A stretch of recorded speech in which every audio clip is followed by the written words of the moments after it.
attention again, please. Hold up, guys. We're just about to start our public hearing on the Morse Brothers application for earth removal. Just want to remind everyone, we published this for the last 2 months, I think. The way we're going to run the hearing tonight, the Morse Brothers are going to make their initial presentation. After that, we'll hear from our town engineer or any of the other town officials that have reviewed this. Could be the water department or whoever, police department is here. After that, I will open it up for public comment. And I would, the way we're going to do the public comment, in the back of the hall or outside there is a sign-up sheet. So if you want to make a public comment, you have to go and sign up. Just print your name so we know who it is. I'm going to follow that sheet, write down number 1, number 2, number 3, so that you don't have to raise your hand, you don't have to jump up and down or anything like that to get my attention. Whatever number you're on the sheet, you're the next one up. We'll make the initial comments from public comments to 3 minutes. There's a timer up here so that you can see how long that's going. Once everyone has had an opportunity to speak, we'll go back again if you want to make another comment or if someone else has not spoken yet. After that, we will close the hearing. I'm not sure, because we haven't talked about it yet, whether or not we'll make a decision tonight. But we're certainly here to listen and make sure that we have all the information that we think is necessary in order to make a decision. Is it 6 o'clock yet? Let me check. 6:02. Okay, so we'll open the public hearing, and this is a public hearing on an earth removal application by Morse Brothers. So let me start with Morse Brothers, and if you could just introduce yourself and give us your presentation. Thank you. I'm Kevin Grady from Grady Consulting. Here with Nick Rosenberg and Brendan Moquin. We're representing Morse Brothers Cranberry for You have to make it louder. They can't. Not working. Please speak up. Hold on a minute. Does it work at all? Cody's going to see if he can make it work. What about this guy? Try turning it on first. Testing. 1, 2, 3. No, testing.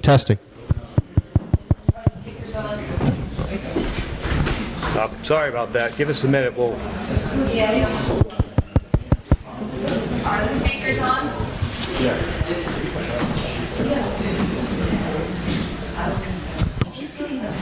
Yes.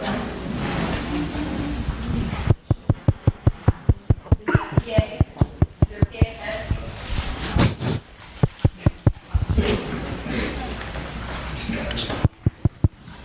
Sorry, guys. Green light. I hear something. It just needs to be turned up. Check. Can you guys hear me? Green light's on. Loud? Green light's on. Yeah. How about he tries to speak as loud as he can, guys? If you have an issue, raise your hand. All right? We'll put the amplifications on as soon as we can get them, but maybe if everybody just tries to keep the noise down a little bit, you'll be able to be heard a little bit better, and if you just project your voice as best as you can. I'll keep checking this microphone in the meantime. Okay. Go ahead. Again, Kevin Grady from Grady Consulting, along with Nick Rosenberg, the attorney for Morse Brothers, and Brendan Moquin. We're representing Morse Brothers Cranberry for the earth removal project that we submitted in early October. The project is an agricultural use. It's something they've been, it's a common practice to utilize source materials from cranberry bogs in particular for agricultural use. This application is in no way similar to what we submitted a couple of years ago when we were looking to do a renovation of the entire bog. That is not what we're proposing here. This is very simple gravel removal application. It's something they've been doing for decades. The town now has application processes in place that we are trying to comply. So we submitted the application.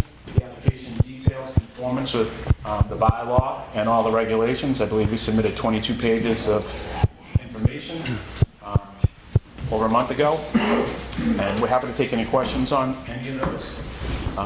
Basically, there's a gravel mining area that they've been using for decades.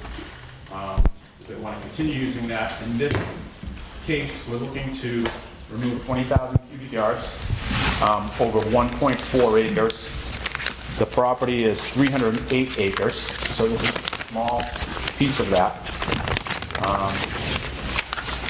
So again, 1.4 acres, 20,000 cubic yards. It's a very small project compared to what we submitted 2 years ago. We received a peer review today, and for the most part, it indicated that we complied with the regulations. There was one area where the town engineer requested some additional information. We gave them that information and had a conversation. What we've done in response to that is we're going to revise the lowest grade we're proposing to excavate from an elevation 54 to 57. So we're going to go 3 feet higher. And we'll either adjust the plans or you can condition it, either way. I'm just going to leave it at that. This was submitted detailed plans and detailed application, detailing conformance, and we'll be happy to take questions. It works now? Here you go. Can you just tell us a little bit about the plan for removing, like the traffic plan? Sure. As you're aware, Morse Cranberry has been utilizing Lincoln Street for decades. It's the only road in and out. We've looked at other avenues of access. They just don't exist. So we plan on using public ways, the public way that the applicant has, again, used for decades, going back to the 40s probably, anyway. We detailed that the town's requirement is between 7 and 5, 6 days a week, I believe, and we will meet those requirements. Okay. We also talked a little bit about some control on the traffic in terms of the timing of it when when school's in session. We're okay with that? Yeah, similar to last time I worked with Cody to get the school bus schedules, put those in the truck, and every time the school bus is in the neighborhood, I either keep the truck outside of the neighborhood or inside of our property until the routes clear. Okay. Okay. Anything else you want to say at this point? No? No, thanks. All right, great. Thanks for your time. The board, anybody on the board have any questions before we get? No, before we get started, no. All right. So, Patrick, could you maybe come up and just tell us what your findings have been so far? I know this is Mr. Brennan. He's our town engineer.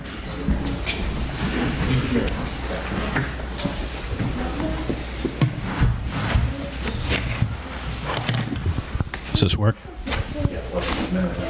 Hello? That's the most inconsistent thing. Yeah. You might just have to scream. Yeah. So I'm Pat Brennan. I reviewed the project for the town. As Kevin mentioned in his presentation, they had come in a couple of years ago with a much larger project, which I had reviewed at that time as well, so I'm familiar with the property. I submitted some comments to the board dated October 24th, and my main concerns are basically, and Kevin just mentioned that, it's how close they can excavate to the groundwater table, because this is within the Zone 2 of the public wells.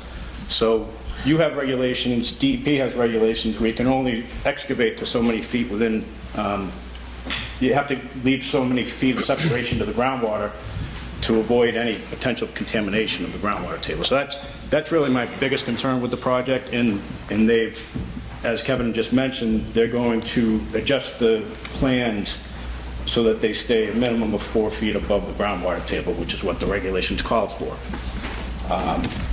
The remainder of my comments were, I went through, in their proposal, their application, they went through the performance standards or the general conditions that are in the earth removal bylaw that the board basically puts on every project.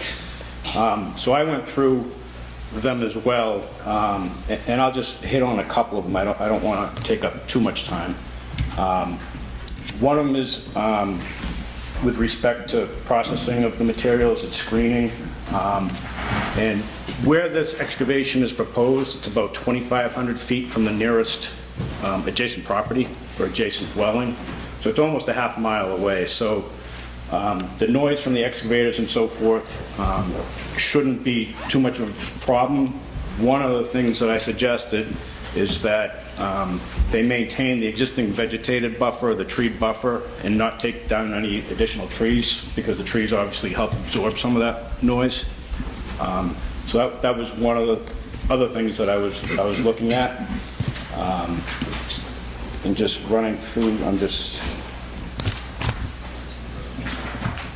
one of the conditions that is in the earth removal bylaw is when you do your mining, there's a condition that you basically restore that area, basically loam and seed it. They are proposing not to do that, mainly because it's part of their ongoing operations. Usually when you're doing the loam and seed, it's to stabilize that earth again so you don't have erosion into wetlands and so forth. In this case, there's no wetlands nearby where this excavation will be taking place. So by not restoring, it's not going to impact any wetlands. And as I said in my letter, it behooves Morse Brothers to keep that from eroding, because it's only going to erode into their bogs. So it's in their best interest to kind of maintain those excavated areas.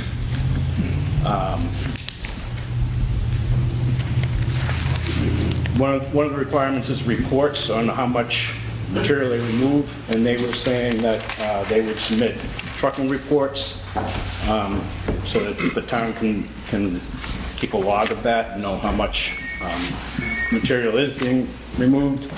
Kevin had just mentioned the hours of operation, and I think it's important, obviously, for the trucking to, not be before 7 a.m. and after 6 p.m. and, as they just mentioned, around the times of the school buses.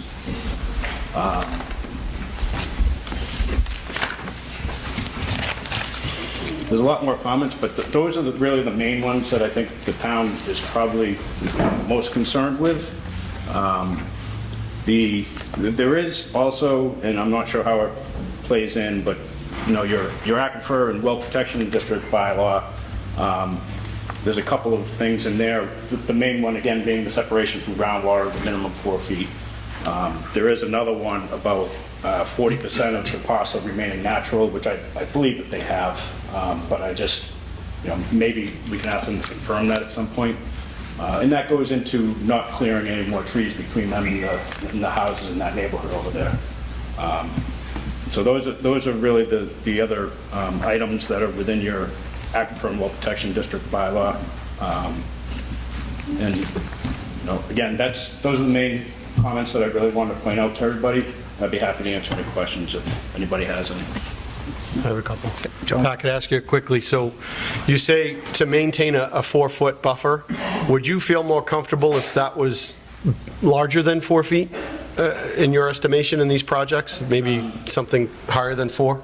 Yeah, and I mentioned that in my letter too. I said, I recommend the minimum of 4 because that's what your bylaw requires. Sure. But the more separation you have, the better protection you have of the aquifer. So DEP also says that. Sure. Okay, and then the other thing I was curious about in your report was I think there was a little bit of a disagreement between stumps and debris. Yeah. And I just wanted to circle back to that. Yeah, so one of the conditions in the earth removal bylaws is they cannot bury stumps and debris on site. They have said in their application that they were going to keep stumps and debris on site, but they didn't say whether it was going to be buried or not. My recommendation is just to have a condition that it not be buried on site. Okay. And the other thing too, real quickly, was with the wells. As far as monitoring wells or submitting well reports, I believe there's wells that exist on the property, so those are the wells that they'll be using? Yeah, so, and that's what Kevin had mentioned.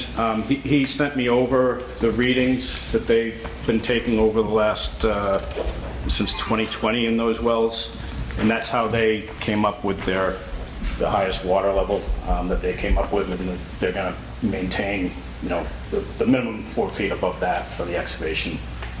But they did submit that. I'll forward that to Cody. Okay. So that you guys have that as well. That was just sent over.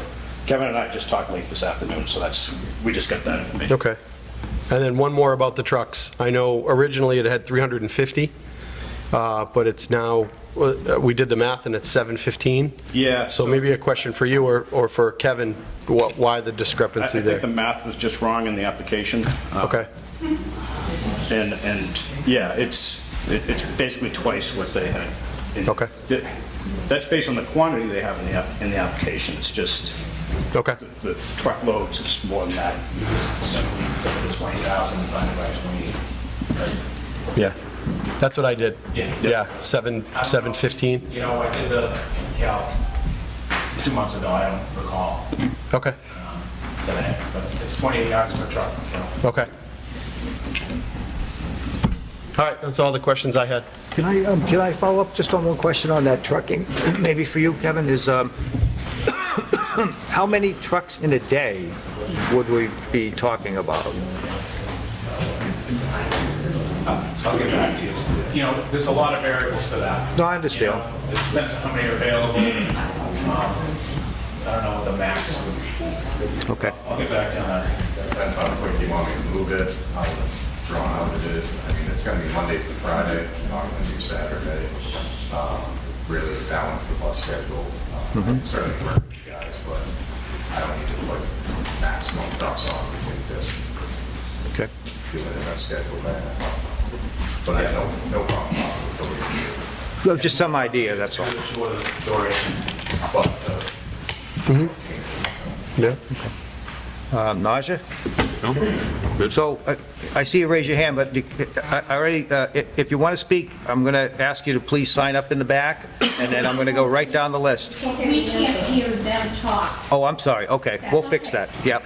We've been trying to work on this, so we need these guys to come up to the podium, at least stand up there so you can, Is that working yet? no, it's not.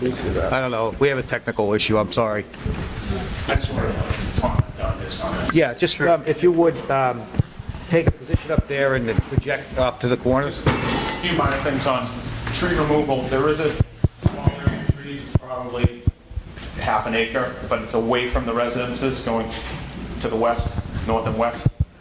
So we do need to remove some trees in order to cut the material there. We don't plan on burying stumps, they're going to be processed. Basically, any dirt removed from them, and then they're ground. And then we just received the peer review today. I didn't know it existed. I was away last week. I knew we paid for it, but we hadn't received it until this afternoon. So that's why we just worked out some of those issues today. Okay. All right, thank you. Okay, do we have, we heard from Mr. Brennan, anyone else, the Board of Health or anyone, yeah, come on up, please. Anybody else from Conservation, Board of Health, Planning Board, Conservation? Kimberly King, Conservation, and my question to the selectmen is, there were multiple complaints that went into DEP and other state boards. Those investigations did come back to Conservation last week. I finished reading them today, and there were no findings by any of the state agencies that Morse Brothers was in violation. And there were no findings from DEP, no findings from National Heritage, and no other agencies. And if the selectmen haven't received that report today, and if Cody doesn't have it, I think it's very important for the selectmen to have. And also, it would be very educational for the residents to have. And we have to remember, too, that we're a right-to-farm community, and that the MGL does allow transport so long as the farmers are not selling their soil and materials and other things, and it is being transported to a property that they own. And that's all I have to say. Okay, thank you.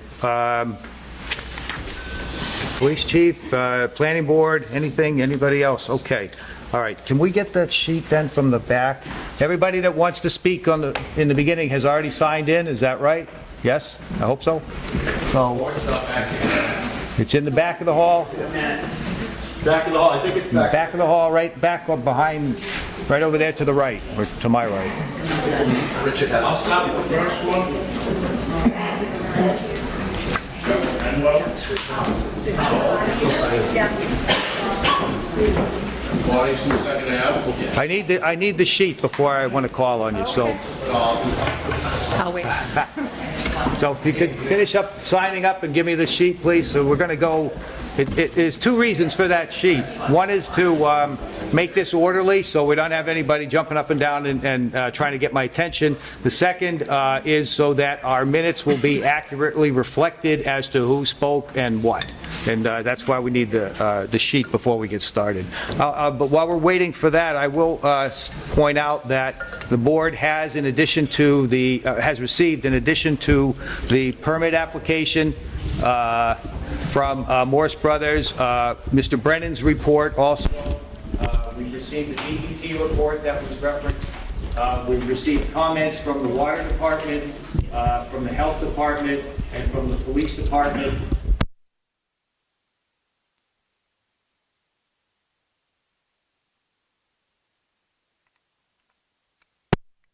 All of that material, it will be a part of the public record here, so it'll be on file. Anybody that wants to see it, they just make a request to the Selectmen's office in the usual course of business, and we'll provide it for you. Okay. You got it? So we got, We're at the top. we've got 47 people signed up. Oh, well, of scratch yeah, a couple of scratch outs, okay. So we've got maybe about 40 or so people. We're going to do the timing. Oh, Cody's not here to do it. You'll have to fill I it. can set it. Yeah, I got it. All right. I want to get, and again, this isn't to make anybody have to rush through. We want to hear what you have to say. We were trying not to hear the same thing over and over again, and we want everybody to be as precise as possible so that, we can get through this in a reasonable fashion. So the first, you ready? Yep. All right, first one up is Cheryl Howell. Ms. Howell? Thank you. And again, I apologize. 42 Second Ave. Thank you for hearing what I have for questions and concerns. I'm sure that you will take care of our water and our well because we only have a few wells and we only had 2 down there and one's already gone and needs to be repaired. So keeping that in mind, I'm hoping that you're going to do your due diligence to make sure that that other well doesn't go down. That's enough on that. You know my concerns about my children and the other children in the neighborhood walking and riding their bikes on Lane Street. I know it doesn't matter to anyone else, but the parents of the neighborhood. But I wanted to express my concerns again about how much traffic will be coming in and out of Lincoln Street. I do have a couple of questions if this permit is granted. I saw that the permit request states that there is only one way in out of Morris Brothers Bog, which is through Lincoln Street, and that there is not an easement that they can use. Well, the truth of the matter is there is an easement that they could use, but it is not available to them anymore because they decided to block it off from the abutter, and now they can't use the easement. So I don't know if there's any plans on trying to change that. That's my question 1. I'll answer that after, so we'll keep going, so I don't run out of my time. So my next part of this is that how long is the project supposed to take to remove 20,000 cubic yards? You can answer that after. What is the average amount of trucks that's going to be coming through Lincoln Street on a daily basis? You're going to answer that later. What would there be any restrictions put in to only running trucks while the children are in school from 8 to 2? And what about holidays and vacations? What restrictions would be put in place not to run trucks then? And what would this do to the time schedule to change the length of the project? And then what about basically would there be any restrictions put in place to not have trucks on Saturdays? I don't think trucks should be coming through this neighborhood on Saturdays. I've been a neighbor of them for 27 years. They've done their cranberry as they've done it, and it's been fine. I love cranberries. I love cranberry bogs. They're beautiful. I just don't want this traffic coming through my neighborhood. So what would that extend the project? So between switching the hours for the children from 8 to 2 and not running trucks on holidays and school vacations, and not running trucks on Saturdays. I'd like to find out what that's going to do to the length of the schedule if you decide to do and allow this grant to go through. I'd like to also follow up, if I have time. Got about 15 seconds, Cheryl. Okay, then I'll come back with my follow-ups because I want to come back around. Okay. All right. Thank you for your comments, and also thank you for helping us out to get through this. So the next person we have on the list is Jeremy Gillespie. Jeremy, you want to? I had a quick question for the town engineer. There's 2 monitoring wells on site, and one of them is located right next to a drainage canal. Do you think that has any effect on the water in that monitoring well being that close? What? I'm sorry, There's a monitoring well next to a drainage canal. yeah. Does the town engineer think that would affect the levels that whoever supposedly is checking these wells would observe? Oh, all right, I don't know if Mr. Brennan can answer that question, but if he can. Yeah, it does. When the bogs are flooded, the level in the wells actually come up, and they have that information in the stuff that they sent to me today. They provide that information. But that location, right next to the drainage canal, wouldn't that not affect the groundwater? Jeremy, hold on. We don't want to have a debate here Right. tonight.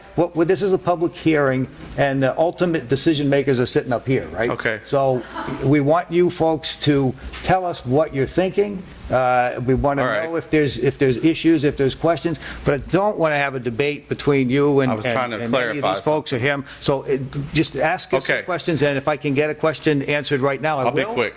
So your answer on the well is that it is near there, and it does measure the water flow as well. You can see fluctuations in that drainage ditch, and they have 5 wells on site that they've been monitoring, and the water levels in the wells, elevation-wise, are fairly consistent across the site. Okay, thank you. All right. All right, Go ahead. Article 97, right to farm. Everybody says, or attorneys for Morse say, it's right to farm. It also says, here's what it says: people shall have right to clean air and water, freedom from excessive and unnecessary noise, the natural, scenic, historic, and aesthetic qualities of their environment, and the protection of the people and their right to the conservation, development, and utilization of the agricultural, mineral, forest, water, air, and other natural resources hereby declared to be a public purpose. So it's not just right to farm. And right to farm can be reasonably regulated through local zoning. And I would think our Aquifer Protection Zoning Overlay District prohibits these large earth removal projects to protect our groundwater, which is, a public purpose. So they can be regulated. And I would say that a good example of reasonable regulation is preventing these massive earth removals projects to occur in that district. And in fact, their own attorneys said that the Board of Selectmen can't even issue a permit legally, according to our own bylaws. And that zoning overlay district that protects our aquifer was approved in 1998. So let them take it back to the Attorney General and have it nullified if that's what they want to do. But the Board of Selectmen does not have the authority to issue the permit. Another thing. Folks, I really, I really don't want to do this. We're trying to do this in a measured, in a professional way, and would appreciate everyone's assistance for that. We all know this is a hot issue. There's no question about that. We've been dealing with this for a year. We understand that. But it's not helpful if we have cheering, if we have booing, if we have any of that kind of thing going on. It's just not helpful. So everyone gets their chance to talk. I understand you're going to be impassioned about some of this, and we're going to listen. We're listening. We're taking notes. We're doing everything we can to make sure we make a reasonable decision here. But, it's just not helpful to have applause or any of that kind of thing. It's just not the occasion for it. So I would appreciate it if you wouldn't do that. It does distract us from what we're supposed to be trying to do, which is trying to make a decision here. So Thank you, John. I'm sorry to interrupt you. Go ahead. Thanks, John. Anyway, I wouldn't be so opposed to this project if they were willing to negotiate and bring something to the table. But when I read the application, it was like, we're going to do this, we don't want to do that, we don't want to keep it above 7 feet, we don't want to, prevent erosion. Look, there's a mechanism called a conservation restriction that they can enter into with the Halifax Water Department that would give the property owners huge tax credit benefits, property tax reductions, and it would preserve the area of the well back, and for as long as it needs to be preserved, it'd be a benefit to both people. So maybe we could discuss that, but I think a conservation restriction should be looked at for the well back. I mean, we've been talking about the well back for over 20 years. It started back in 2001. They tried to make a helicopter landing pad. It was denied. It was called mining back then. A couple years later, they came in and chopped it down. So where'd the hill go? I mean, because we've calculated about 165,000 cubic yards have been removed from that property. They only had a permit for 50. Jeremy, I hate to do it. You can come back. So anyways, Yeah. That's all I have to say. You should deny the permit. Thank you. Okay. Next up is Karen Trainer.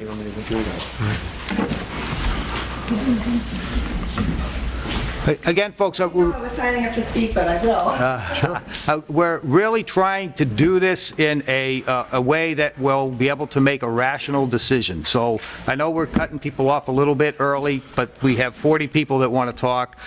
We don't want to be falling asleep at the 34th person and not hear what they have to say. So we're trying to keep this moving as best as we can. Thank you. Go ahead. So I'm on Hemlock Lane, and I guess, and maybe it's my bad, but honestly, I feel like I'm coming in about 100 steps behind this whole project, because I have not yet heard what is the overview of what the project is, how long is it going to take, how many trucks, what road are they going, what is the plan to repair any roads that they are using and destroying, what is the noise level. So I don't know where the information is, but we had letters that were supposed to be delivered to us. There was a thing in my mailbox. I literally was home, nobody knocked on my door, so there was a delay in getting the letters, just so you guys are aware. The notification letters didn't come immediately, and we're all busy. So I'm not sure exactly where to even go to see the overview, but I would have appreciated hearing sort of a general, this is what is happening, this is what's proposed in whole. I feel like I'm hearing pieces of it, and it's very confusing and very scary to me. Right now, what it sounds like is there is a lot of benefit to Morse, and there's not a lot of benefit to the residents who are going to be impacted for, I don't know, is it 1 year, is it 2 years, is it a month, is it a week? I mean, how long? I have no idea what we're talking about. And so that's what I would like to have answered. Okay. Let me go through the public comments, and then we can circle back to some of these issues towards the end, okay? All right. Do you have anything else you want to add to us? Yes, I'd like to, are you going to answer? Well, go ahead. You still have a minute 32. No, that was all. I don't want to take from somebody else, but those are my main Okay. things, just to get a really overview. If Hemlock Lane is being used, has anyone looked at all the potholes that are there and the destruction on the road right now? What is the plan to remediate that, and how often, depending on the length of this project? What is going to be the benefit, such as tax credit or some other benefit to the residents who are going to have trucks accelerating, decelerating, shifting, in our quiet residential neighborhood. Okay. All right. Thank you. Thank you. Next, we have Christopher Trainer. Mr. Trainer? Same thing, I thought I was just signing. Just make sure you talk. I'm sorry. No, hold- Hemlock Lane. Hang on a minute. What? What's that? Attendance sheet. Attendance sheet too. What about it? So they thought, It was on the speaker sheet, that's the attendance sheet, the sign-in. No, that's the speaker sheet. Yeah. I mean, anybody that signed up, they were supposed to, if they wanted to speak, they were supposed to sign up on it. is there anybody on this sheet that does not want to speak that had accidentally wrote their names on? All We right. can go Well, through. when I get down to your name, just tell me that you don't have anything to say, and we'll just keep on going. That way, Was there an attendance sheet that went around? It was supposed to be the speaker sheet, and I think it might have got mixed up in the back there. So that's, do the best I can on that. But anybody, if I call your name and you say I don't have anything to say, that's fine. We'll just skip over it. That's not a problem. Okay, I'm sorry, I cut you off. Mr. Trainer, go ahead. So I think like a lot of people, we're kind of frustrated. It sounds like we're not going to get many answers until everyone speaks. So I don't want to keep repeating the same question. But I never heard a number. I heard 20,000 yards, 20 yards per truck, so that's 1,000 truckloads, which you have to double because you have an empty truck going in and a full truck coming out. I've heard the hours from like, 7 a.m. to like 6 p.m. I've heard whether it's in the winter time when it's dark or that the truck's driving, at night. And we've gone all summer long. I heard no Sunday, but maybe Saturday. The kids ever get to just family get to walk down the street. Yep. So I hope if, God forbid this goes through, you guys have at least a chance to have some regulations and just make it safe for the neighborhood. All these roads are terrible in these neighborhoods now, so I don't know what it's going to look like. I'm on Hemlock Lane, it's similar to Lincoln. If it's a large vehicle, it's a one-lane road. You have to pull over to the side. So I just don't think it's a very good place to be doing a project of this scale. Okay. That's all. Just so we're getting a little bit of the same theme going here, but the purpose of this hearing, right here, the purpose of this hearing is to hear your concerns. The town bylaw gives the Board of Selectmen the ability to set conditions. That's one of the things that Mr. Brennan was talking about. He didn't talk about all the conditions, he just talked about a couple that were most significant right now. Again, if you do look at the application, they do go through all the conditions and what they are suggesting that should be happen, but the final decision would be with the permit authority, which is the Board of Selectmen. So issues like, I think Mr. McClone said they weren't going to do Saturdays anyway, so we might take that off the list. Issues about the traffic and daytime, that's why we had the police chief review this, and we have a history with them now, because over the last year, they did follow the police recommendations on when to run the trucks and so on and so forth. I don't know how long the project's expected to take, but maybe Mr. Grady can tell us that, and that'll at least get one question out of the way. So just by straight math, 20,000 cubic yards divided by 28 trucks, 28 yards per truck is 715 trucks. So that's trips. If we were to max out a day, it would be about 50 trucks.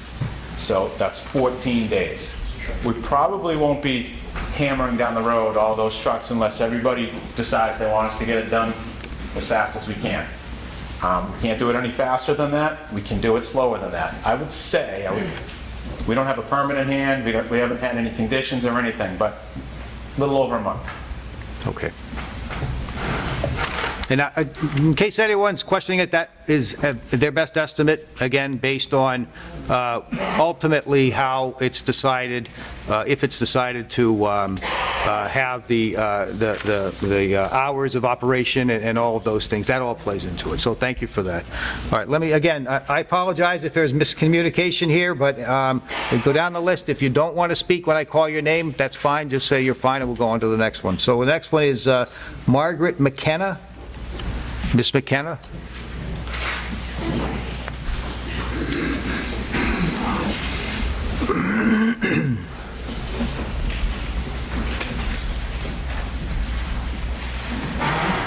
My concerns echo many of other people's concerns. I live on Lincoln Street, Yep. and their previous road dirt removal projects have caused negative impact to our property, to our roads. They're crumbling in front of my house. They're crumbling up and down Lincoln Street. The road surface of Lincoln Street was not intended for heavy truck traffic. It's not even asphalt. It was layers of oil and sand over multiple years, even up into 70s, early 80s when I was a kid. Roads are not meant for truck traffic. So My question is, because it has never been repaired in the past, any of the damage that trucks have caused, are they going to be repaired this time? It has been promised, but never done. And we, as residents, are tired of it. We're tired of our concerns regarding the condition of our roads being ignored. And that's basically all I have to say. Thank you. Okay, thank you. No, I can't read that. What is that? That's Mansur. That's what he's... Is it Mansur is 14, but who's the other Nazarella? Nazarella? Yeah, it's the first Nazarella. You didn't print your name very well. 139 Hemlock. I saw him in there somewhere. They said it's okay. Okay, they said okay. All right, Skip to the next. So we'll skip those two. The next one would be Marie Dilch. Is that Dylan? Marie Dillon? Marie Dillon. It's Mark, but whatever. Oh, Sorry. Sorry. I'm gonna give my time to speak. That's okay. Sorry, I got here late. It was a lot of paperwork to do at work today. All right, so wait, hold on. Hold a on. minute. So now, So I'll take Mark's spot. Mark, yeah, not Marie.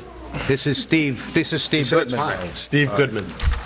So again, we want the record to be accurate here, so we're going to put you in that spot. Okay. And not Mr. Dillon. Okay, go ahead. 24th Ave, corner of Lincoln Street and 4th. My concerns are, well, a lot, but environmental mainly. The DEP report that you're depending on is fundamentally flawed. In it, it indicates that they found that they didn't remove any earth lower than the elevation of some of the dike roads. However, some of those dike roads are lower than the historical high water mark, which is what you're supposed to use for how low you can go as far as removing earth. And if they've never removed earth below the water table, and I need someone to explain to me how that hole keeps filling up with water if it's not below the water table. So that's the environmental part of how we're impacting the lake. Came to you 2.5, 3 years ago now. Most of you weren't here before I went on to the Conservation Commission, and I said if that earth was allowed to be removed, we would have problems with the well. We're having problems with the well, and I personally, for one, don't believe in coincidences. Earth got removed without a permit, which I took a visit, official or unofficial, with the chairman of the Conservation Commission and the Board of Health and Mr. Moquin when we drove around, and it was explained to me that it was a bog renovation project. My understanding of the state laws are that bog renovation projects are not afforded the same exemptions as farming because they're not farming. It's construction. So he needs an earth removal permit for every time he moves more than 50 cubic yards according to our town bylaws. And I don't think you should grant it. The damage has already been done. I also asked 3 years ago if we should do an environmental study of the entire area prior to any work being done. And everyone looked at me like I had 3 heads. But here we have extremely low water quality. The lake is damaged. I don't know how long it's going to take for it to recover. But our drinking water is also damaged. I never had in 4 years any silt, any problems at all with my water. And after I watched the trucks go by for 4 or 5 weeks in a row without a permit, my water quality is significantly less since then. I want to know, why aren't we doing a study to find out the actual environmental impacts? Why are we taking their word for it? If you ask me if the work I'm doing on my property is damaging my neighbors, I'm going to tell you no, it's not. And that's what I think is happening here. I think part of it is that they genuinely believe that they're not damaging the lake, and part of it is that they don't care. It's just, they're making a lot of profit off of this town. That's another concern I have. Again, those roads aren't, everybody said it already, those roads aren't set for that. And I'm not talking about the road itself and the safety, but how's the environment going to recover after we break everybody's gas mains that are on that? Because that isn't asphalt. It's years and years of reclaim that's been laid down and driven over. Those gas lines are only 18 inches deep below that pavement, and they're going to break. It's things you need to think about. Okay, thank you. Next, we have Keith McClellan, or Meckelman. Keith Meckelman? Am I saying that right? Okay, I don't see him here, so we'll scratch that. Richard Crowley? C-O-M-L-E-Y? From Plymouth Street, 441 Plymouth. Okay, you don't have him. Donald McNeil from 13th Ave. Hi, Mr. McNeil, come on up. So, initially, when Morse Brothers representative started to his presentation, he said, no trees are going to be taken down. And then 15 minutes later is, oh, we're going to take half an acre down of the proposed, a little bit more than 1 acre excavation. So this is just the way that Morse Brothers rolls. They tell you, we're only going to do this, and then when everybody turns away, they do whatever the heck they want. They applied for the permit to excavate last year. They met resistance. They waited a couple of months. Well, they rescinded it, waited a couple of months, started hauling out of there anyway. They do not care about the town. So I'm asking you guys, please care about the town. Thank you. All right, Laurie Miller? No, sorry, pass. Pass. She gonna pass, okay. Jerry Shilcock? Pass. Thank you. Kathleen Berry? Pass. Thank you. Jeremy Gillespie, you're on this list twice. You only get one shot, though. Maybe you must be dyslexic. Jean Jennings? Pass, thank you. Joan Scott? Pass. Thank you. Tyler Manx? Pass. Thank you. That's a tough one. Fred Corrigan's here. Someone else on 73 Hemlock Ave with you? Oh, he'll pass also, good, all right. Fred Corrigan on C. Thank you. I don't know what that is. That's tough. Nick Rosenberg? Oh, that's you. You don't want to speak? Too. All right. I thought I made this clear. I apologize. I'm sorry. Kevin Grady? Oh, Kevin Grady. You're all set? Got you there. John Warmington? Thank you. Come on up. Well, we got back on track here. Thank you. I said this was going to be for agricultural use, farming use. What'd you say? This is for farming use, the earth removal. The earth removal permit is requesting to move 20,000 yards of, I think, sand. Yeah, but no one ever said where it's going, what are they doing with it? What they have told us in the permit is that it's going to be done with bog, has to do with bog maintenance. We do understand that it's not necessarily in Halifax, it could be in one of the other communities. We don't know exactly where it's going, or it's not getting sold off? Wherever they own, I don't know for sure yet. All right. Okay, thank you. Let's see, Michelle Warmington? Oh, yeah, Pass. Okay, thank you. Christina O'Connor? pass. Thank you. Sean O'Connor? Thank you. Chris Winowitz? Pass. Okay. Ruth Walters? Pass. Thank you.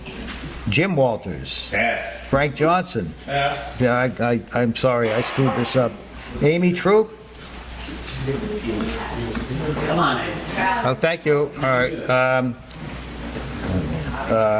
Nick Gentile, maybe? Pass, he said. Oh, okay, good. Thank you. Well, we're making some progress. Yeah, we'll Daniel Gilcoin. Thank you. Sarah Ostrander. Okay. coming. She's coming up. I got it. Richview.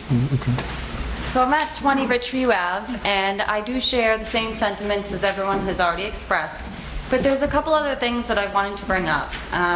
Miss, I'm sorry, Miss, could you talk louder so everyone Sure. can hear you, especially us? So I've been Thank a you. long-term resident of the Avs, and I've lived on 13th, 12th, and Richview. And I know so many people in this room because a lot of the people that I grew up with as kids, they moved back because they wanted to raise their kids there.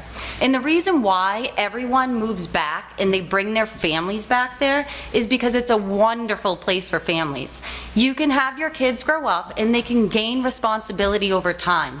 They can start out by walking the neighborhood, and if you're on the lower end, you only go up to 11th Ave. And once you gain responsibility, you go to 9th Ave. And then once you get really good, you might be able to go down to the beach, but if you actually touch that water, someone's gonna tell tell on you because we all know each other, and you're going to see everyone chuckling because we've all been through it, and all of us have gotten in trouble for doing something we weren't supposed to because we all know each other. And I think we've shown that we have a lot of commitment and a lot of dedication in this room. And there's probably a lot of people that stepped away from their children and their families or their elders because they know that they want to keep this what it has always been. We have shown our commitment, we've shown our dedication, we have shown that we are willing to invest. And I do remember for a long time, the town was pushing for people to invest in the Avs. They wanted to see us invest in our homes. We were given little breaks. If you had a couple of houses, well, now we'll give you a little break. Invest more. We need you to invest. This town needs you. Because like my house, it was built in the early 1900s. There's a lot of Mickey Mouse things. I don't know where the light switches go. Don't ask me. I've been there 5 years. I can't figure it out. That's the way we grew up. And you know what? We like it that way. And so we're asking you to take into consideration all the things that you've heard, but also what we've shown and what we're willing to invest in, which are little rinky-dink houses so that we can sit down and have family dinner, so that we can maintain a level of responsibility for our kids, so that eventually they can make it up to riding their bike to the school. And I'd like you to actually check in with the school and ask what neighborhood has the highest number of kids who ride their bike. It's us.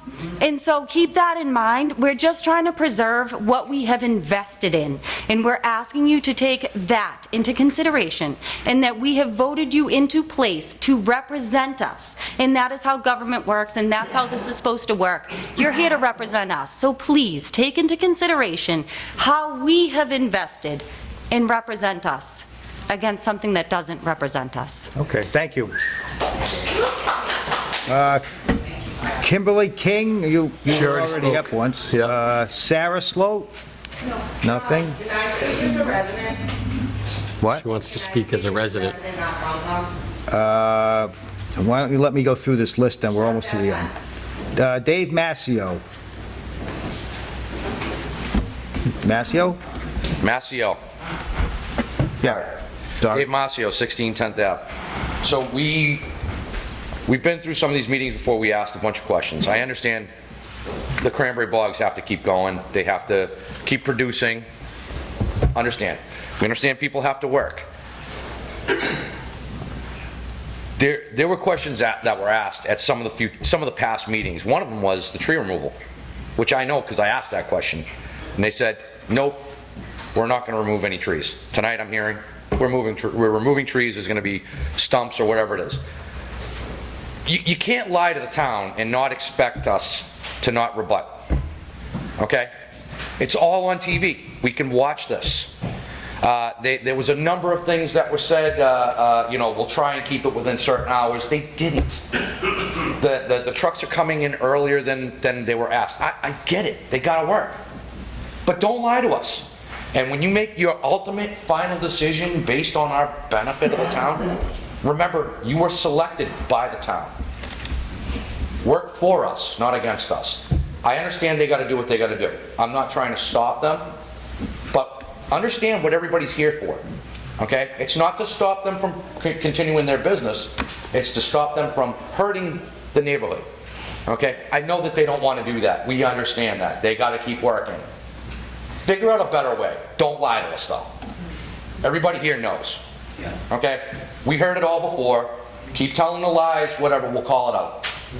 Hopefully you guys make the right decision, or you're going to yes them to death. Let's figure it out, okay? Thank you. Rich Holmes from 13th Ave? Thank you. And Gordon Andrews is the last one on the list.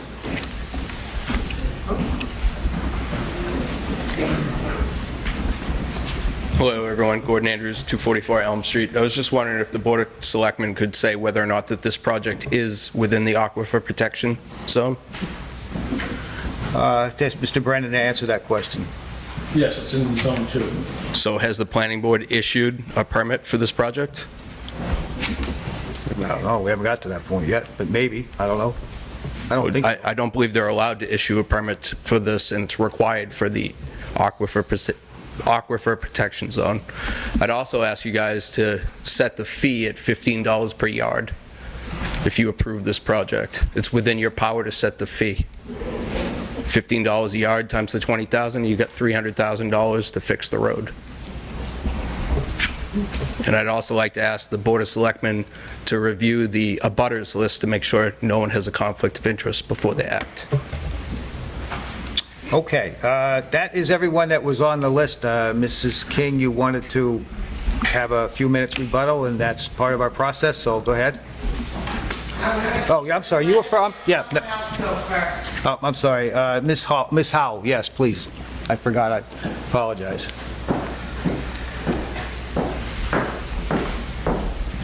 I broke it up into sections, don't start yet. Okay. All right, so back when this first came through for the larger scale project, I Ms. had Howe, could you, I know you're trying to read, but if you talk out, we can hear you better? Thank you. My old lady glasses on and everything. So in the past, when we had this go through before, the permit request, I had asked if we could have, and this was during Concom, and I know that I had sent the information to the board when it was all the other Board of Selectmen, and I also had forwarded it along at other times. So I was hoping that there was going to be some kind of site survey done from Eversource to make sure that those gas lines can handle that many cubic yards of earth removal without having issues with the gas lines breaking. I have a gas line in front of my home, like I've told you before. It's the actual main is in front of my house. I realize I actually do have some actual asphalt out from First Ave to about Second Ave, somewhere thereabouts. But if that line blows and that blows my house up, I would like to know that somebody did their due diligence to take care of my home. So, two, there's a, I was hoping for a site survey or something done to make sure that the water lines don't break. They've been put in sometime back in 1950, so I want to make sure that they can actually handle the weight of that many cubic yards coming off over that non-asphalt road. And in regards to, I brought this up before at the last one, Lincoln Street, I don't believe it was ever inspected. Some of the people of the neighborhood actually took a measuring tape and actually measured it at different variations of the road. Lincoln Street needs to be 20 feet wide to do any kind of earth removal permit. And I'd like to bring up one last thing that I had brought up, because there is a road in Halifax that does have a no truck, which I'm not asking us not to do no trucks. Like I said, I like the cranberry bog. I used to like walking in cranberry bogs. I eat cranberries. I'm for them. I want them to work. But there is a road in Halifax. I don't have the name of it right now. But we have a culvert that's broken at the 4th Ave beach. And is there any concerns about that culvert could break worse and now that road could sink? So, I mean, those just things in 49 seconds. Last thing to say is the traffic concern. So we're going to have the traffic from the trucks coming in. Then we're going to have the new establishments coming in on 106, which is really a subject for another day. But I feel like we need signs up there that's going to say no through traffic, and that we should have speed bumps put in the neighborhood. Because we're already going to have people cutting through our neighborhood to that. We're going to have the beach taken. Hits in the summertime from not the beach.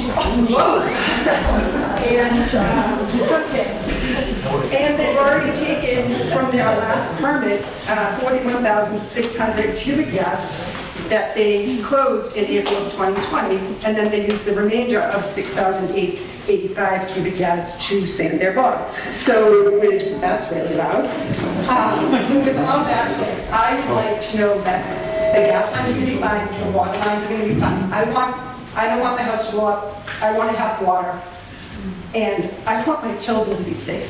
So I'd like my answers from my earlier ones set in stone. Like, I'd like to know that the hours are going to be from 8 to 2, and no Saturdays, no holidays, no school vacations, and no summers. My kids are out there. Thank you.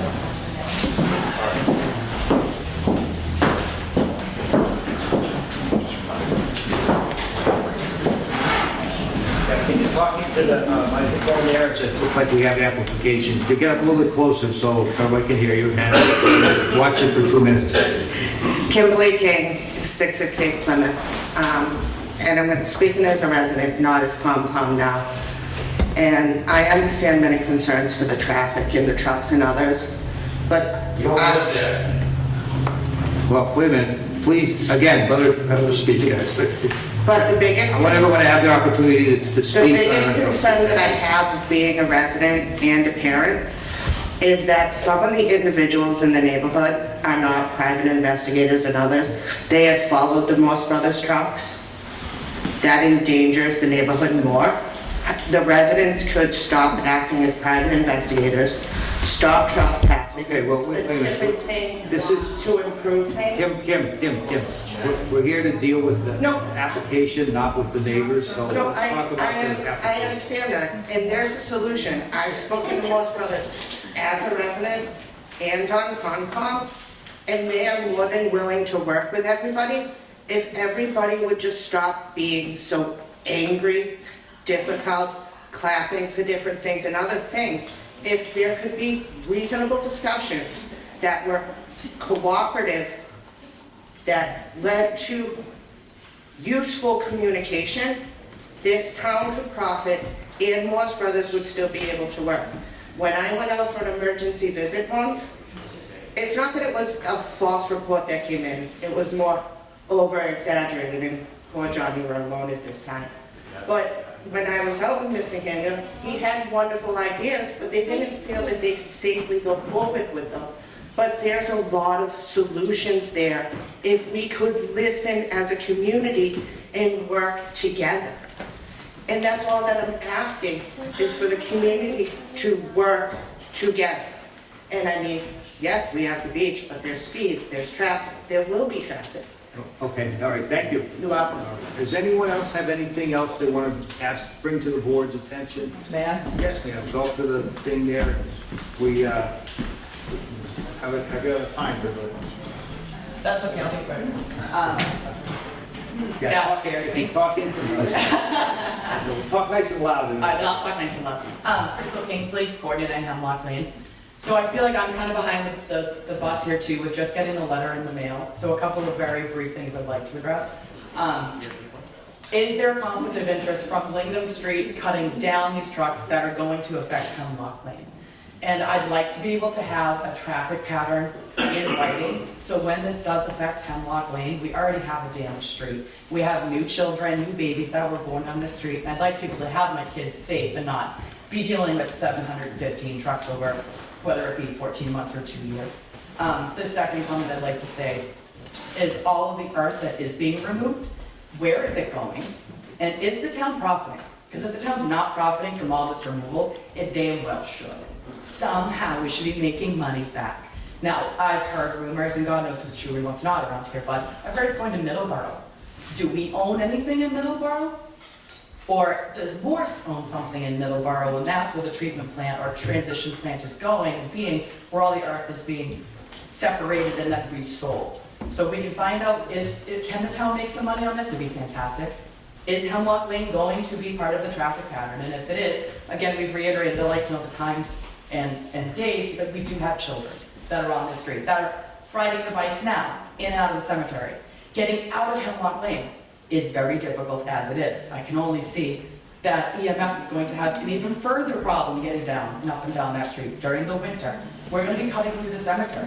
I'm already seeing it now. People are whipping up and down the street in these big trucks. So I'm hoping that we do have a traffic pattern with the streets that are identified, and can the town make some money on the earth that's being removed? Okay. That's it. Thank you. Yes, ma'am. Can tell us who you are, please? I'm Adrienne McDougall. I live at 32 Hillside Ave, and my backyard is 115 Lincoln. My question is that I don't understand why Hemlock Lane has received abutter letters, but people on Lincoln Street have not. The bylaw specifically indicates where the list of abutters are, and it's within a certain distance of the project. So whatever's in the distance of the project, they submit that to the town clerk, who then certifies who the abutters are.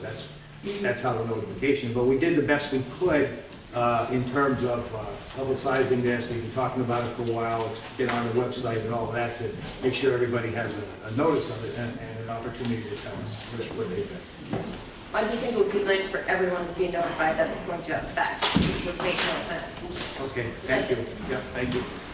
All right, any other comments that want to take into account? So we got 3 people that have already spoken, so let's start on this end. Go ahead. Just one question. Can we get the combined weight of a truck with 27 yards of the fill? The weight of it? Yeah. 3,000 pounds. 100,000.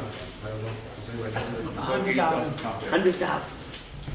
We'll try to find out, if we can figure it out. Oh, 80,000 pounds is legal. Mr. Gillespie, we'll give you another 2 minutes. So, yeah, I can't even hear the trucks from my house. That's not really my concern. We just had our highest PFAS 6 reading. I checked the water, when we have our water tested, I checked all the readings. We had our highest at 15. 20 is the cutoff. Once it hits 20, you have to put out notices and deliver bottles of water. I don't think we want to go there. And I don't think violating our bylaws, protecting the aquifers is a really good time to do that right now. Considering, do you remember the $20 to $30 million filtration plant? Jonathan, do you remember that? Mr. Haddad said it. I mean, we're not prepared to write that check. And PFAS, like EPA is trying to push for even lower standards, 5, 4. We're at 15, only 5 more, we're 20. We shouldn't be short-sighted on this. And earth removal can do things we don't understand. It makes groundwater move different directions, different speeds. It could introduce contaminants in the soil. The soil is an ecosystem just like a water bite, you know. So you start disturbing it, you just don't see those effects sometimes for years afterwards. So I'd advise again the Board of Selectmen to deny the permit. Okay, thank you. Mr. Goodman? Steve Goodman, 24th Ave again. Something for the board to think about, town council to think about, town administrator to think about. From a legal aspect, in the conversations I've had with many different people, the town bylaw and the state bylaw says that earth removal is for on-farm purposes. The laws were written a really long time ago. My interpretation of on-farm is that property. The property owner's interpretation is any of his properties. That being said, he's calling all of his properties, wherever that sand and earth may go, one property. So I guess from a legal standpoint, I'm wondering how we can call it one property when we're talking about the earth removal bylaws, but we're calling it several different properties when we're applying for MDR grants, of which they've been given several. So if you're taking earth from one property that you have an MDR grant for, that's $75,000 worth of taxpayer money sometimes, and you're moving it to another piece of your property, those are 2 separate properties. So that's not on-farm operations. That's sand removal and earth removal for profit.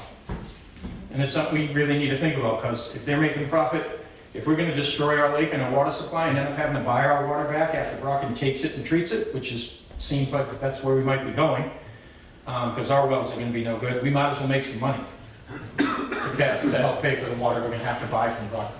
Thank you. Okay, thank you. Any other comments for the board? Okay, yes, ma'am? Yeah. Come on up. Just a quick follow-up on, If you come up here, the application works now. So. Only took us an hour. Thank you. I think, listening to everybody here, and I feel very badly for the people who have been impacted for the however long years, decades, whatever this has been. And what I'm hearing is there's not a feeling of trust. The trust was broken with this initial project. Promises were made, they weren't followed through, damage was done, it wasn't repaired. And that's what I'm hearing. I don't live there, I don't know. But I would say if you are absolutely sure you want to go ahead with this, there should be some sort of penalty if it's not followed. There should be deadlines by which reparations need to be made. There should be some accounting that you can't just come in and take and do and walk away and leave a big mess that is harming people and their properties and where we live. It's not our business. This is our life, the residents. So I would just ask that if you must go through with this, that there is strict accountability and follow through, that somebody's actually tracking it and making sure that whatever they say is what is done. no more, no less, I guess, but I'm just making sure that repairs are really made and that it's restored, the restoration of the land, if they're supposed to put that back to natural conditions, all of those things. Trees, if they're, I don't know, taking them, not taking them, or they're replanting them, just all of that needs to be followed through. It's responsibility, and if it's not a trustful relationship, that makes me extremely nervous. And I still haven't really heard if the plan is to come through Hemlock Lane, so I'm still asking that question as well. Okay. Well, I can tell you the application doesn't say anything about Hemlock Lane. So why don't I receive what I'm supposed to? 300 feet. We will, what did you say? Why did I receive a notice? Because you're within a certain distance of the project. Right, 300 feet under the bylaw, if you're within that distance, whether it would even affect you, just the way the law is written. So anybody within that big circle got to Mr. Andrews, go ahead.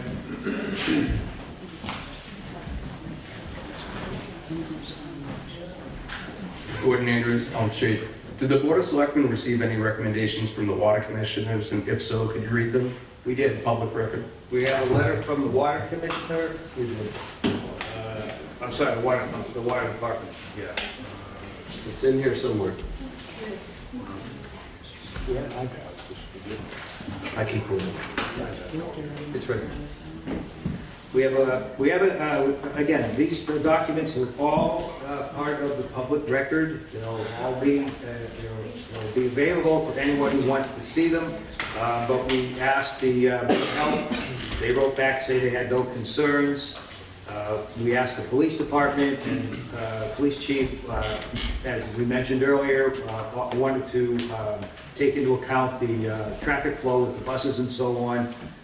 We have a letter from the water superintendent, and I'll read it if you like. The water department has reviewed the earth removal permit for Morse Brothers Inc.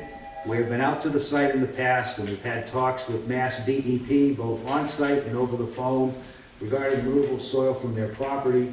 And if the guidelines are followed, we do not have any objections to this permit. We agree with the inspection done on October 4th, 2023 by Mass DEP. We've also got letters from Mr. Goodman, pretty much saying just what he has already told us today.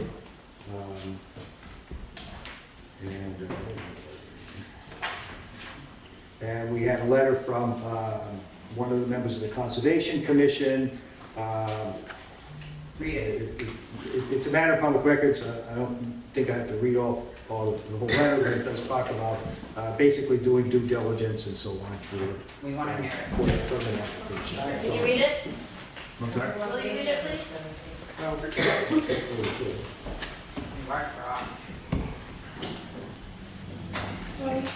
So a letter received today, yesterday, from, third on Friday, from Melanie Martin Plant. As newest member of the Conservation Commission, I'd like to thank you for allowing me the opportunity to comment on the application for earth removal permit submitted by Morse Brothers. As I'm sure you are aware, there's an ongoing issue in southeastern Massachusetts of excessive sand mining due to sand deposits that occur in this ecologically rare ecosystem known as southeastern Massachusetts pine barrens. Therefore, it's imperative that the town of Halifax conducts due diligence in confirming that the intention stated by all who seek to excavate and remove earth from its original location are genuine and necessary. According to the application, Morse Brothers intends to excavate approximately 20,000 cubic yards of sand from its property at 250 Lincoln Street and move it to another location. Halifax's bylaws allow removal of 1,000 cubic yards for customary agricultural maintenance. Morse Brothers is seeking to remove and transport 20 times the allowable amount. I've got to point out, though, that these are comments made by someone that we don't know necessarily that she's giving it accurate on the legal end of things, but just take that with you. I have reviewed the documents provided and have the following comments and concerns. In Schedule B, Part 5, is permit application. Morse Brothers claiming that the stipulation regarding monitoring wells and groundwater elevation does not apply to them because the earth removal is permitted for agricultural use. However, Morse Brothers is stating that the sand is being transported elsewhere. Therefore, this does not constitute excuse me, agricultural use at the property located at 250 Lincoln Street, and so the stipulation should apply. I will point out that that's been resolved between the engineers. We have enough monitoring wells there that are in use right now. I have a similar concern with Schedule B, 7 and 8. Excuse me. The earth being removed is not for the purpose of maintaining the site located at 250 Lincoln Street for agricultural purposes, and therefore remediation would apply. In a more general sense, my concern is that business as usual is no longer an option due to the ongoing exploitation of our ecosystem. Although removing earth in large quantities may have been standard practice in the past, we've reached a time when we are approaching a tipping point. Further removal of soil and sand will inevitably affect our drinking water in a way that may be irreversible. I do not feel that Morse Brothers has effectively stated the case as to why the town of Halifax should allow the removal of 20,000 cubic yards of earth at 250 Lincoln Street. Conversely, they have effectively stated that it's not for the benefit of the property located at 250 Lincoln Street. If this was truly for agricultural purposes for the property located at 250 Lincoln Street, I would agree that a reasonable amount of earth would need to be moved to maintain the property. However, what they have stated is inconsistent with that purpose. So, as the getting part of the record here, we'll take that into account as we go through all of this. So does anyone else have any? You haven't spoken yet. Come on.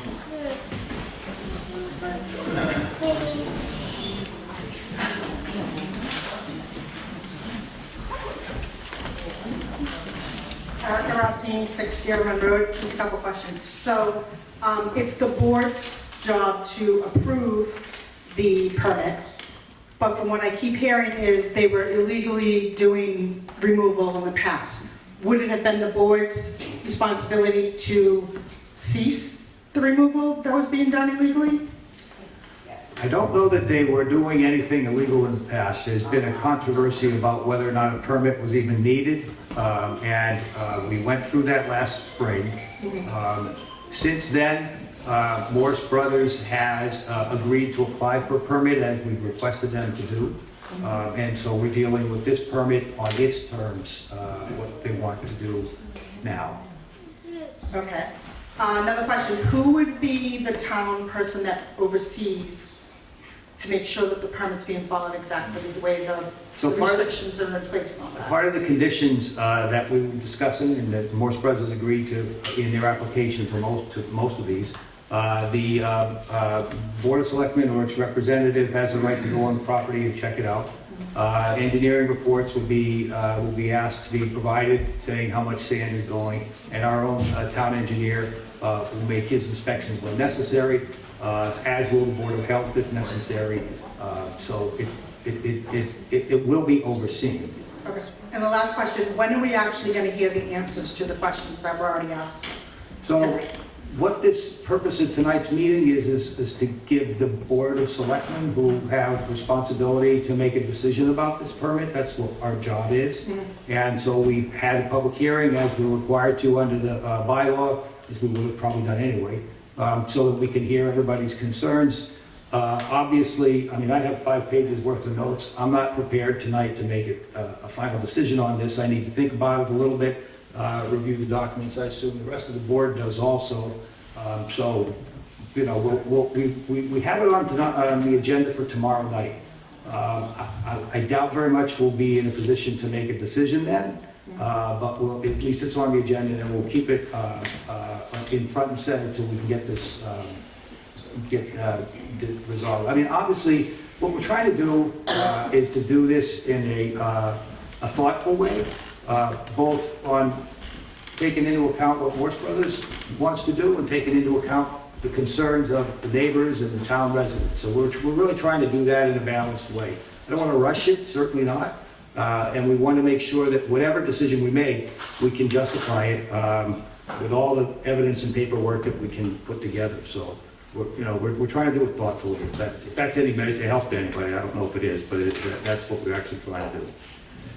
Joe, can I just say real quick to that point? Just to echo what John said, I do feel like there's 3 parts to this. There's the residents, there's Morse Brothers, and there's the environment. And I think we have to try to come up with the best solution possible to make sure that all 3 of those get addressed. So that's, I think, where we're at right now. Check our environment. Well, let's see, we have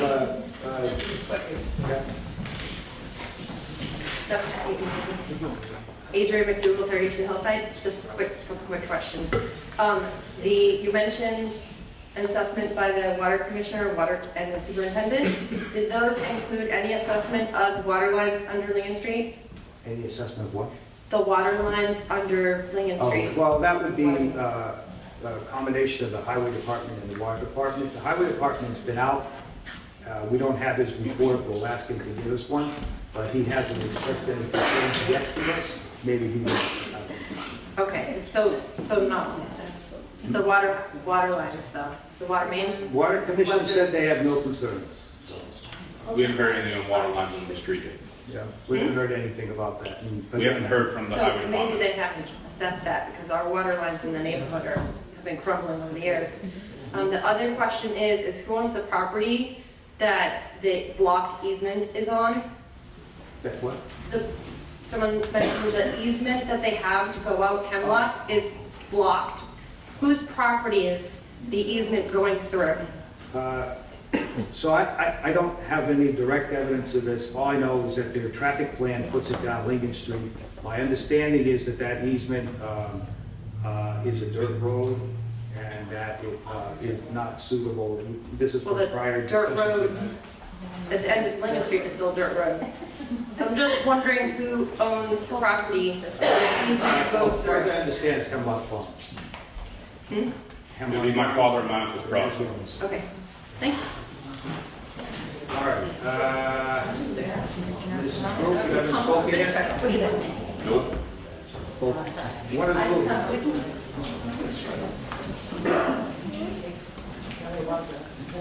Again, Sarah Austin with 22. A couple things got brought up about the quality of the roads. I would like to know, are any materials being trucked in from outside currently to fill those roads? Because there's a lot of rocks out there and like the dirt road has changed. And so we're just wondering, has anything been trucked in? Trucked into Material Warner Brothers? to fill that dirt road that goes from the end of Lincoln out to the construction area. Has there been any material deposited to fill in those holes that are being created? Not that we're... That you're aware of, but I would like to know, is there? Rocks. So, because it looks like there's a lot of changes going on along that road. So I just want to bring that up. So if someone is coming up from the highway, could they inspect that dirt road and inspect the material and how that is being regraded? That's just one of my questions. All right, we'll make a note of that. Thank you. All right, Ms. Street.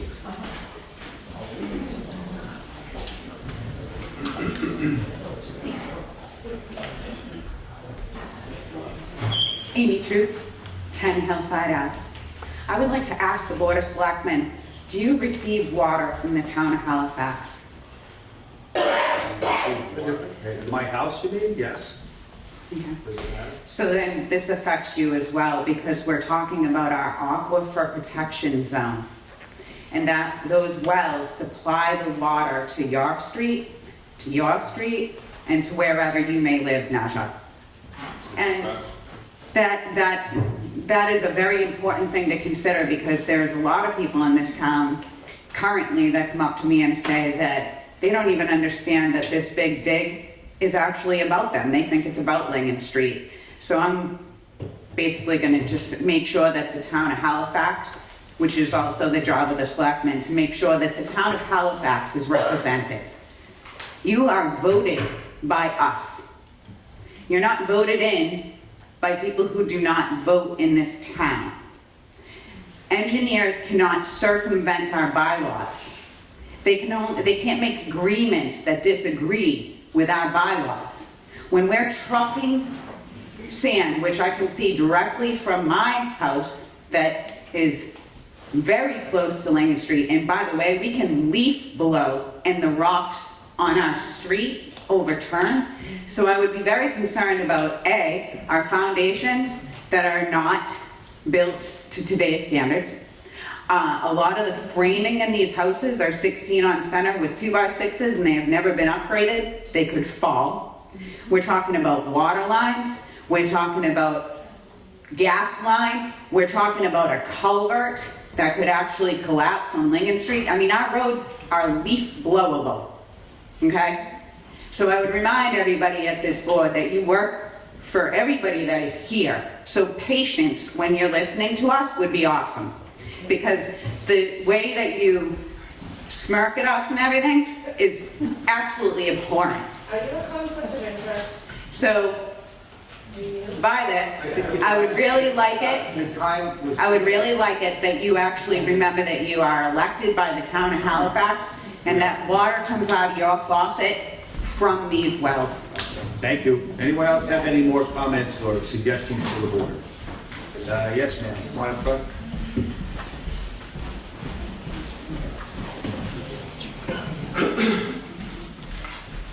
My name is Althea Chassie. I'm at 154 Lincoln Street.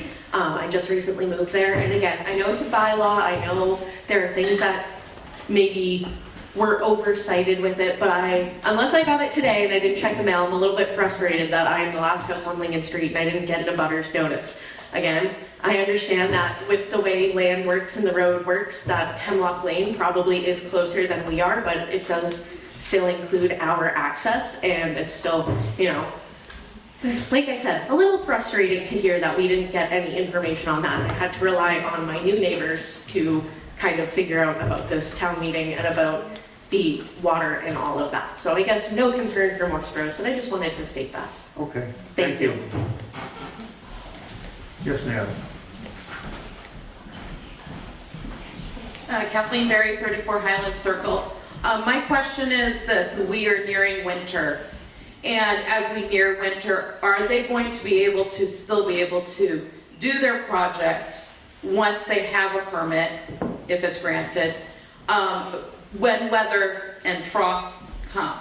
So is that going to lengthen the time of the their processing based on weather?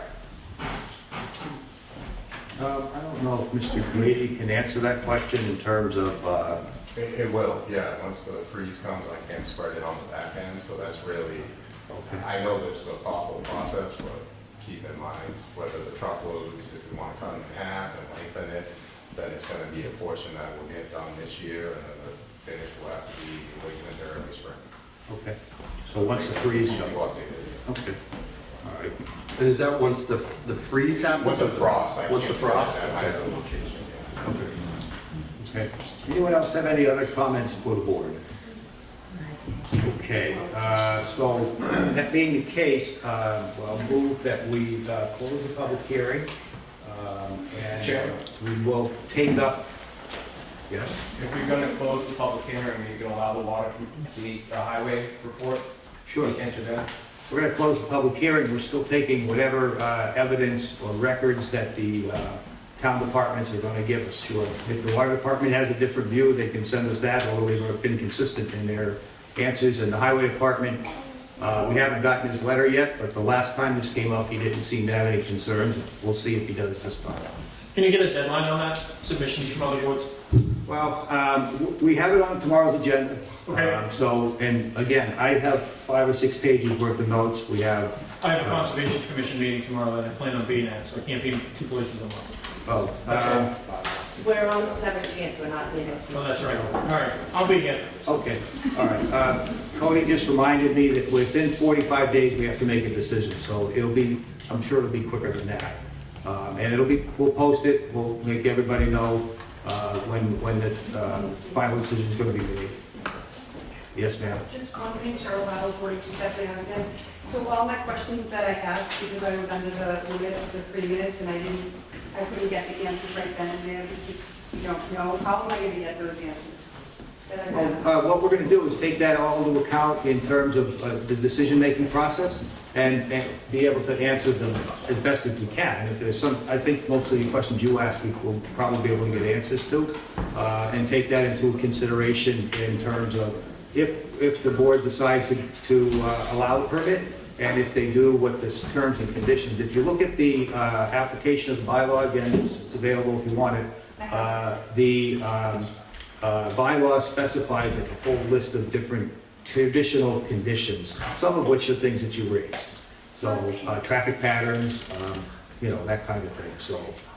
And the gas lines and the water lines, will I get some happenings on that? We're gonna have to get an opinion from the highway surveyor on that, but I can tell you that when we had this meeting last January, that he attended at that time, and he didn't express any concerns with the condition of the road.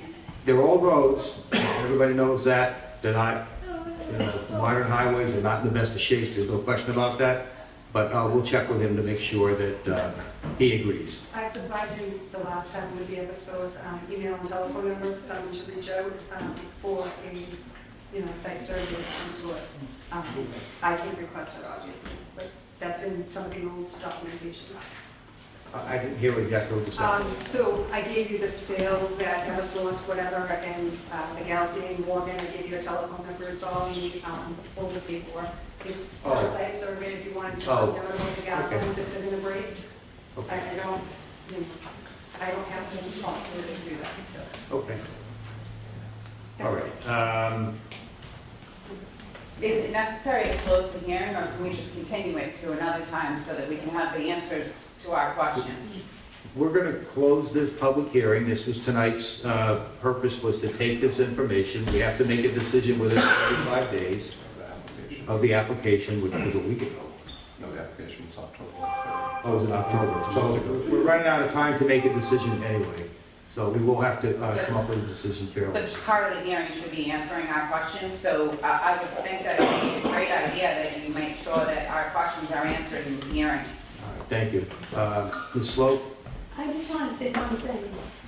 I have lived off of Lane Street and on Lane Street for 30 years in this town. I walk my dog passed, I still walk, I still go up and down my street. The other day, I went down the street and there was this big hole in front of them. I don't know the person's house, but it's right next to the lower log, and I went through it. My tire went through it. And so I went quickly, because I have time, to go up to Steve Hayward's, the highway department, and I spoke to the men that are up there, and they took care of that pothole. But we do this for 30 years, pothole covering. And it's a Band-Aid. It's not a solution.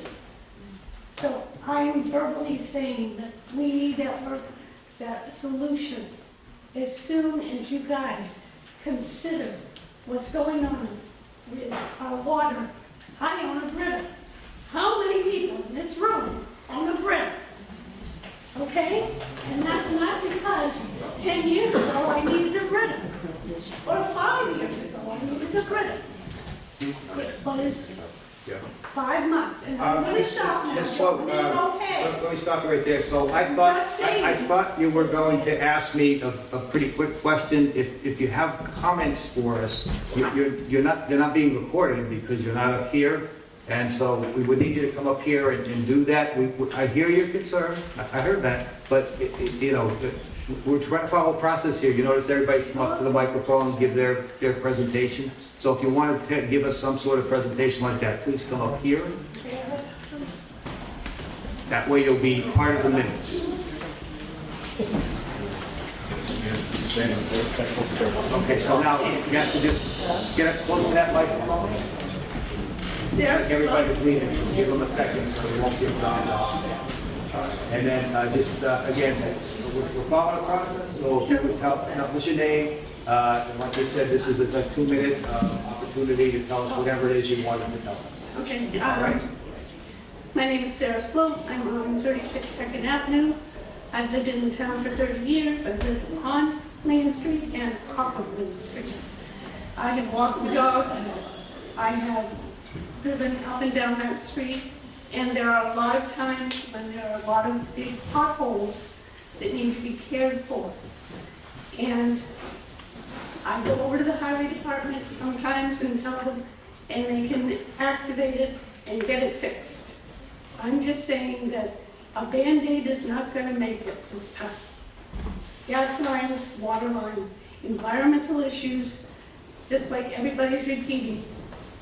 If you can hear that through this neighbor, this Halifax home, and as leaders, if you can consider what we're saying to you, make sure that the Morse brothers, not just their lawyers, think about their homes, their lives. And a lot of people have, I say Britta, but people have gone from 25 years, 10 years, 5 years ago, never had to have water issues going on.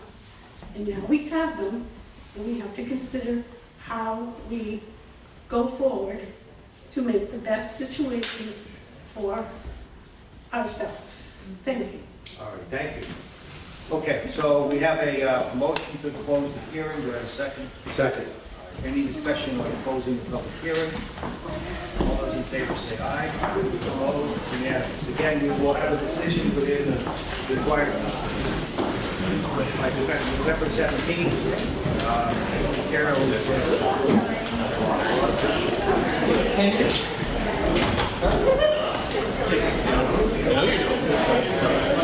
Very